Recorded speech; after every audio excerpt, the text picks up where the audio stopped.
Bonjour Erwan Kotanea. Bonjour Patrice. Président de Sodistra. Alors toi, tu es originaire de Brest, en Bretagne, mais tu vis dans les Pays de la Loire. Ton entreprise est en Mayenne. Oui, à Château-Gontier. Oui. Je comprends que les Bretons sont partout. C'est quoi, pour toi, l'avenir, les nouvelles filières, les opportunités chez Sodistra? D'abord, Sodistra, en 2 mots.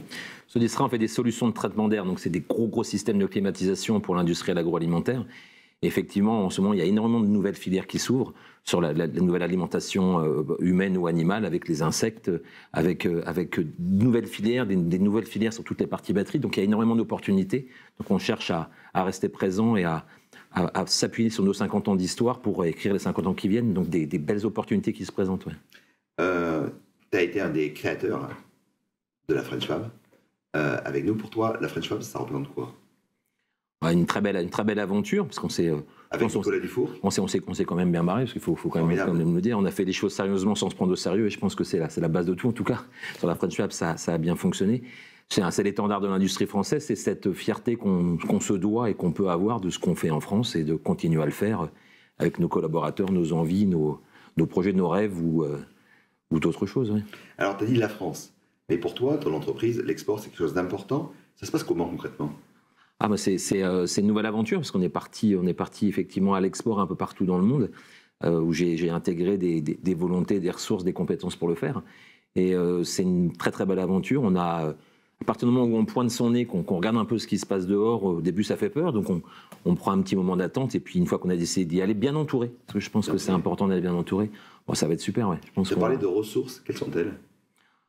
Je dirais elles sont humaines avant tout, parce que je pense qu'il faut réussir à bien s'entourer, encore une fois, alors de compétences et de talents, mais la première des ressources, c'est l'envie. Il faut trouver des gens qui ont aussi envie, des gens avec qui on a envie de bosser, des gens qui ont envie de bosser avec nous ou bosser avec moi. Et c'est je dirais, une volonté et un critère de recrutement. Ouais. D'ailleurs, bosser ensemble avec ton épouse, vous travaillez ensemble. Oui. Il y a beaucoup de gens qui se posent des questions. Est-ce que c'est bien de travailler en famille ou pas? Qu'est-ce que tu as envie de me dire? Il n'y a pas de règle, je pense, pour ça, mais... Ah non, il n'y a pas de règle. Ouais. Je dirais, mais moi, je suis persuadé que tout seul, je n'aurais pas réussi. Puis je dirais que le faire avec elle, c'est un gage d'engagement, pas de sécurité, mais d'un gage de confiance et de sérénité, en tout cas. Oui. On lui rend hommage, en tout cas. Ah ouais, il faut aussi, le simple fait de me supporter, c'est déjà une mission à plein temps. Ouais. T'es un homme de valeur, de qualité, de cœur. C'est quoi la valeur fondamentale que tu partages, parce que tu aimes la voile, avec ton équipage? Cette envie de bosser ensemble, cette envie d'avancer, le respect de l'envie ou l'envie de respecter. C'est un peu ça. C'est respect et envie, c'est ça les 2 premières valeurs nécessaires, je pense, pour travailler ensemble, vivre ensemble et avancer ensemble. Ouais. Tu me dis souvent, mais je pars en mer. Ça te permet quoi de partir en dehors de se dire, je m'évade, etc. C'est quoi pour Erwan Kotanea, partir en mer? C'est le fait de souvenir qu'on a le droit d'avoir peur et qu'il ne faut jamais oublier d'avoir peur, parce que c'est le meilleur moyen d'y arriver. Et en mer, on a cette notion de respecter ce qu'il y a autour, respecter les gens qui sont à bord, parce que je dirais que ça reste un petit vase clos quand on est en équipage. Ouais, pour entreprendre, je pense qu'il faut respecter le fait d'avoir peur et ne pas oublier d'avoir peur. On avait lancé ensemble, rappelle-toi, le VTE, volontariat de l'entreprise. Tu as été le premier à avoir dans ton entreprise un VTE. Pourquoi? Je pense que c'est important de faire entrer des jeunes dans le monde de l'entreprise. De transmettre. Oui, mais d'abord d'apprendre, parce que paradoxalement, on dit souvent que les jeunes doivent apprendre. Moi, je considère qu'on a beaucoup à apprendre des jeunes. On nous dit que les jeunes, la génération est compliquée, personne n'est simple, quelles que soient les générations. Et le VTE était un bon moyen d'avoir des gens qui contrecarrent les certitudes, qui donnent d'autres biais ou d'autres regards à ce qui se passe. Moi, c'était super, et donc j'ai continué. J'ai énormément d'apprentis, énormément de gens qui ont envie d'apprendre. Puis on apprend autant d'eux qui peuvent apprendre de nous. Ça, je pense que c'est majeur. C'est génial. Dernière question, face à la caméra. Les yeux dans les yeux. Le talent, pour toi, c'est quoi? Le talent, pour moi, le talent, c'est de réussir à magnifier celui des autres. Et c'est pas ce qu'il y a de plus simple. Merci beaucoup, Erwan Kotanea. Merci, Patrice. Là, une chance extraordinaire. Nous avons sur ce plateau Taï Chris, un athlète hors norme, gréco-algérien, 3 fois champion du monde de roller. Il a gagné les X Games. Ouais. C'est extraordinaire. Et il est CEO aujourd'hui d'une entreprise On-Off Télécom. 120 personnes, présents en France, et dans plein de pays. En Estonie. Tu parles au niveau des sièges. Et dis donc, le storytelling, on pourrait presque dire le storytelling de Ty Chris, parce qu'il n'a jamais été à l'école. Même pas en maternelle, j'ai jamais mis les pieds dans une classe de toute ma vie, donc c'est vrai que c'était un sacré... Avec une maman ou un papa grec? Mère grecque, père algérien, artistes tous les deux. Et donc ils ont fait ce choix de jamais m'envoyer à l'école en me disant il faut que tu suives tes rêves. Alors c'est vrai que le premier rêve c'était de faire du roller. J'ai eu la chance du coup d'en faire mon métier pendant 20 ans, mais bon, le roller c'est dangereux et donc j'ai fini souvent à l'hôpital. Et en plus j'avais la responsabilité familiale parce que c'est moi qui m'occupais après de mes parents financièrement. Et puis tout le monde se rappelle du saut de la Tour Eiffel. De la Tour Eiffel, exactement. J'ai sauté de la Tour Eiffel devant 100 000 personnes. C'était un événement juste incroyable. En direct sur M6, c'est ça? Ouais, sur W9. Et donc, il y a eu plein de moments comme ça. Après, j'ai eu des émissions que j'ai présentées. J'ai fait aussi toutes les grandes émissions de Koh-Lanta, Danse avec les stars, à Pékin Express que j'ai gagné pour l'UNICEF, etc. Donc, j'ai eu une vie assez riche là-dessus. Mais il y a 9 ans, je me suis retrouvé une fois de plus sur le lit d'hôpital. Et je me suis dit, c'est le moment de vraiment faire la bascule. Je me suis dit, je vais vraiment devenir entrepreneur. Et je partais d'une feuille blanche parce que j'y connaissais rien, j'avais pas de cofondateur ni quoi que ce soit. Donc t'es venu me voir, moi je me rappelle très bien. Oui, c'est vrai. Les télécoms, Patrice, tu connais. Allez, on va lancer une boîte qui s'appelle On-Off Télécom. Exactement. Raconte. Alors en quelques mots, On-Off, c'est une application qui te permet d'avoir un deuxième numéro en un clic. Si tu as envie d'avoir un numéro pro, tu n'as pas besoin d'avoir une deuxième carte SIM. Tu télécharges On-Off et l'application te propose un numéro que tu peux garder pour toujours.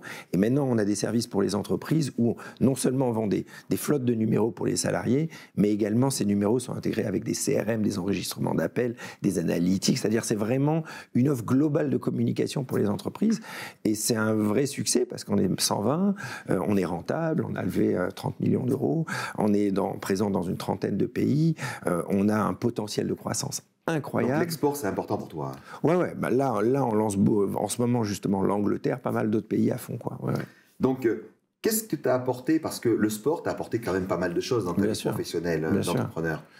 Ce que le sport m'a apporté, c'est vraiment la persévérance. C'est-à-dire que tu ne peux pas devenir champion si tu ne passes pas une vie de sacrifice, d'entraînement, à tomber tout le temps et à te relever. Et donc, si tu veux, ça m'a permis de garder la tête froide avec la boîte, même quand j'avais des moments difficiles, de juste continuer comme une machine. Qu'est-ce que tu as appris de tes échecs, un moment dur, quoi, de vraiment, si tu veux, j'ai une philosophie qui m'aide beaucoup, c'est-à-dire que j'imagine jamais les problèmes à plus de 24 heures, donc je reste avec l'étoile au loin que je suis, qui est aller... GPS loin, quoi. Voilà, devenir champion du monde ou créer une multinationale, etc.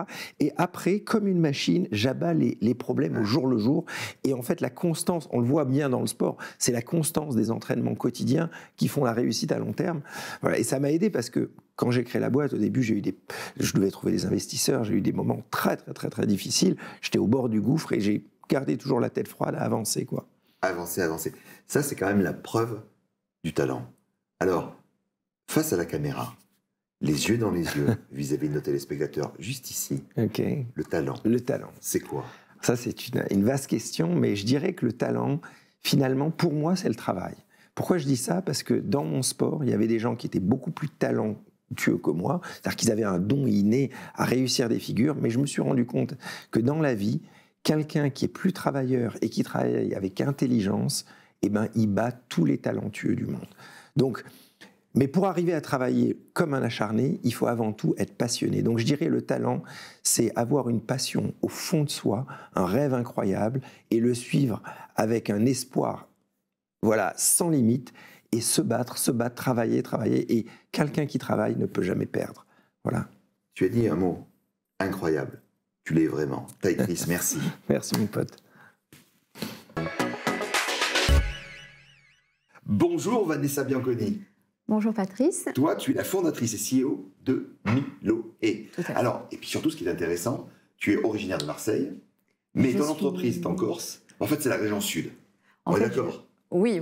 Voilà. L'extrême sud. Même. Exactement. Alors, Miloé, c'est quoi? Tu peux nous en parler?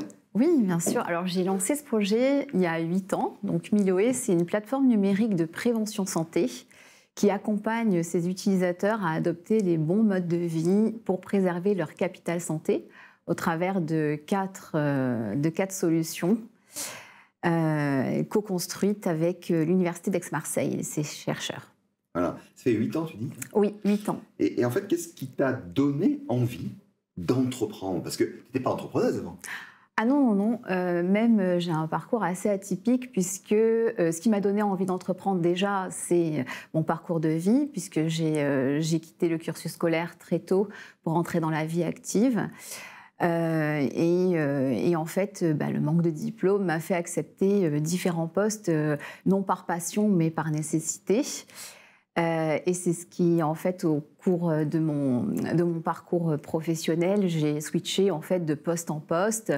Et comme je suis une grande créative et une grande passionnée, ce qui m'a un petit peu frustrée, c'est de ne pas être écoutée dans mes idées, de ne pas pouvoir les mettre en pratique, puisque j'évoluais pas dans ces postes comme je le souhaitais. Et je me suis dit, pourquoi pas mettre à profit tout ce que j'ai appris durant toutes ces années pour créer ma propre boîte et mener à bien mes idées et mettre en place toutes ces folies, quoi, et aller au bout.